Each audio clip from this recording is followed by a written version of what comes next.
რას დავბედით, იმაზე მეც ვაკეთებ და იმაზე მოკლედ დროში. შეიძლება მართლაც ევროპაც გავავოცოთ. Поздравляю весь личный состав. კარგი მანევრია ძალიან. დიაბოლოვაში გადაცემდა.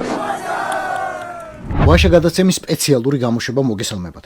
გვიყურეთ, მოგვიწონეთ და გამოგვიწერეთ ყველა პლატფორმაზე: YouTube-ზე, Facebook-ზე, Instagram-სა და TikTok-ზე. ეს არის ამბავი ადამიანებისა, ვისთანაც მიმეგობრია, ბევრთან. პური გამიტეხია. ახლა ვცდილობთ ერთმანეთი არ შევამჩნიოთ, მაგრამ ერთხელაც დადგება მომენტი, როდესაც მათ კითხვებს დაუსვამენ. რატომ და რის ფასად მონაწილეობდნენ არა უბრალოდ პროპაგანდაში, არა უბრალოდ კოლაბორაციაში, არამედ ქვეყნის კაპიტულაციაში მტრის წინაშე. ეს არის პროპაგანდისტების ამბავი. ყველამ საკუთარი თავი ამოიცნოს ახლა. მიუხედავად იმისა, რომ სხვა ქვეყანაზე ვილაპარაკებ დღეს. ვილაპარაკებ კი რუსეთზე, რომელიც ამ ხრივ ჯერ კიდევ გვისრებს. Здравствуйте. В эфире программа «Время». В студии Екатерина Андреева. Главные события дня. ეს ხალი ალბათ გეცნობათ. თუ არ გეცნობათ, მოსალოცად ქონიათ საქმე. სამაგეროთ მას ძალიან კარგად იცნობს 140 მილიონიანი მეზობელი ქვეყანა, სადაც ძალიან დაფასებულია. У него есть на руке символ власти. Плюс его лицо очень интересным образом переходит из века в век. Не знаю, как к этому относиться, но картина семейства Арнольфини, Ванейка, которая написана там в 1400 каком-то году, да, если ее посмотреть, то там прям четко ты понимаешь, что это герцог Арнольфини очень похож на нашего Владимира Владимировича. И он об этом знает, потому что вот мы с ним это обсуждали. Герцоგი Arnolfini 55 წლის ამოკვდა. ასე რომ ჯობდა ეკატერინა ანდრეევას მსგავსება ადრე დაენახა. მოდელი სულ ახლოს ყავდა. რამდენიმე წელი მისი პირდაპირ ხაზის, ანუ ლაივ ინტერვიუების წამყვანი იყო. 4-ჯერ პირდაპირ ეთერში მიყავდა მისი ინაუგურაციის რეპორტაჟი. მოკლედ, დიდად დაფასებული ქალია.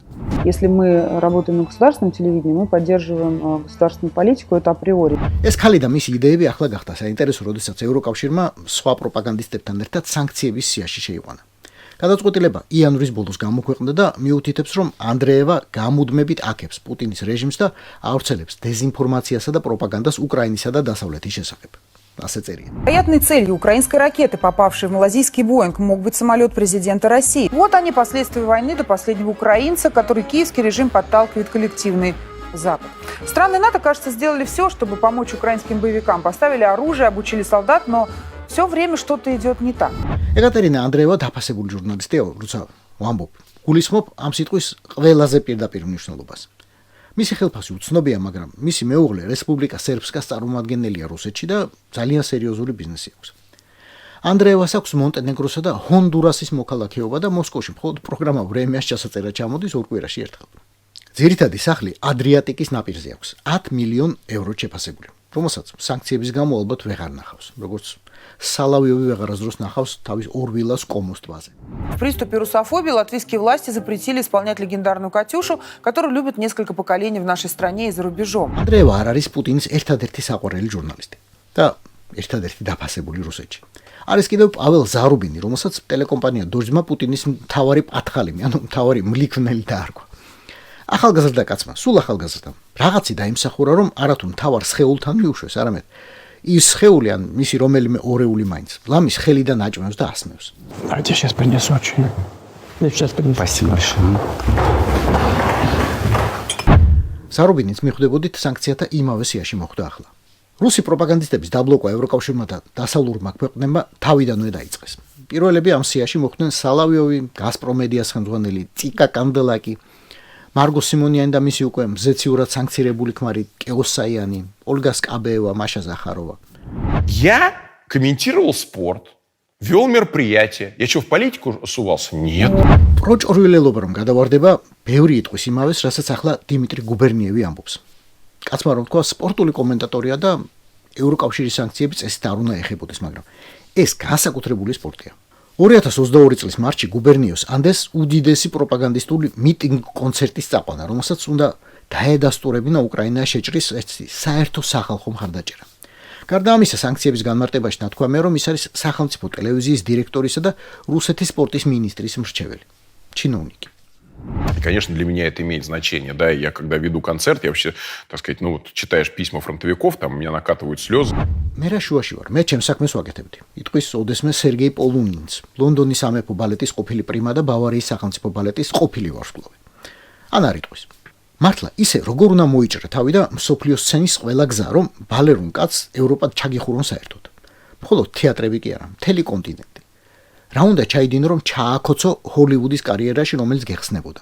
Для меня он источник силы и добра. То есть мне видится в нем свет. პოლონი სხვათა შორის მთელი ოჯახი დაბომბილ ხერსონში ყავს. თვითონ კი წლების წინ დიდი სიხარული ჩაიბარა სევასტოპოლის არარსებული თეატრის საბალეტო დასი და ყირიმის ქორეოგრაფიის აკადემია. მართალია იქ არ ჩასულა და კაბინეტი არ ღირსებია. ოფისი ჰქონდა მოსკოვში. ოღონდ არ დავიწყებია ხელზე უკრაინული სამკაპი ამოესვირინგებინა. გულზე კი ერთი პუტინი და შემდეგ ორი დამატებული.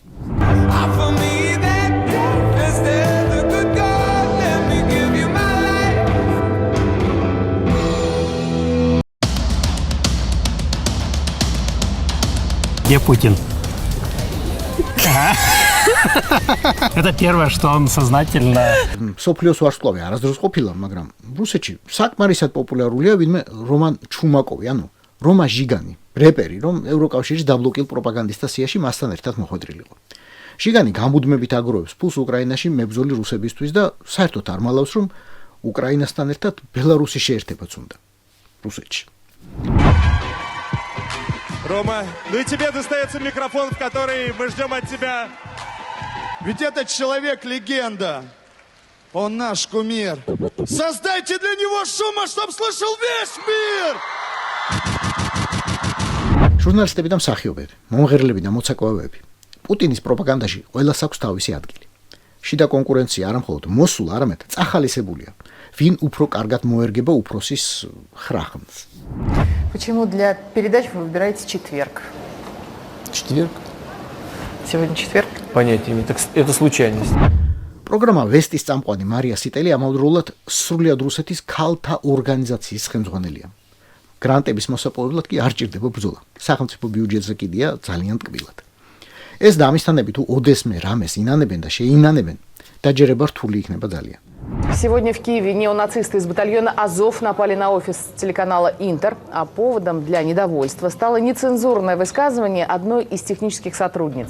ეს ხალხი არც პირველია და არც უკანასკნელი, ვისაც სანქციები დაადეს რუსული პროპაგანდის მხარდაჭერისა და წარმართვისთვის. ნუ დავიწყებთ ახლა დავას იდეური იმპერიალისტები არიან თუ უბრალოდ უღირთ ასეთი პოზიცია, ალბათ ერთიცა და მეორეც.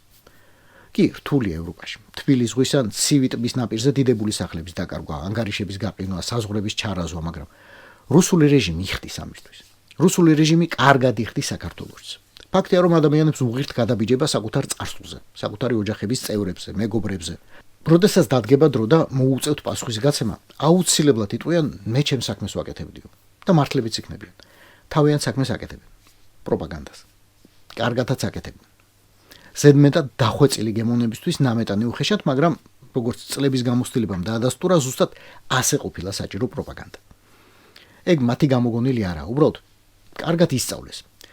ნიურნბერგის ტრიბუნალის მიერ დასჯილი ნაცისტებიდან ორი მხოლოდ იმიტომ მიჯდა განსაჯელის სკამზე, რომ ბრალად ედებოდა რეჟიმის იდეოლოგიური მხარდაჭერა. ჰანს ფრიჩეს, რადიოწამყვას, მკაცრი რეჟიმის რომის ბანაკში 9 წელი მიუსაჯეს. იულიუს შტრაიხერი კი, გაზეთ დერ შტურმერის გამომცემელი, უბრალოდ ჩამოარჩეს. ქართველი პროპაგანდისტებიდან ამას რა თქმა უნდა არავის უსურვებ, მაგრამ მათი ერთგულების დონე ზუსტად იგივეა, რაც ნაცისტი თუ პუტინი პროპაგანდისტებისა. ქართულ საზოგადოებას სამწუხაროდ ეტყობა, რომ ამ ვადაგასულ და იმპორტირებულ სულიერ საკვებს მოიხმარს და კარგა მაგარი მოწამლულია უკვე.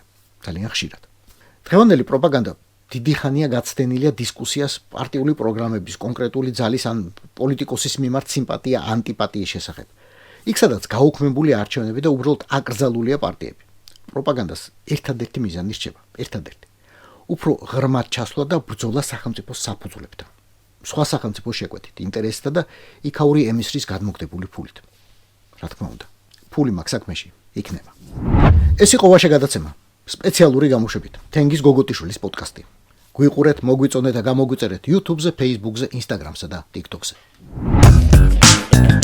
რაც დავიდით, იმაზეც ვაკეთებ და იმაზე მოკლედ დროში. შეიძლება მართლაც ევროპას გავავსო. Поздравляю весь личный состав. კარგი მანევრია ძალიან. Я помню очень гадаться.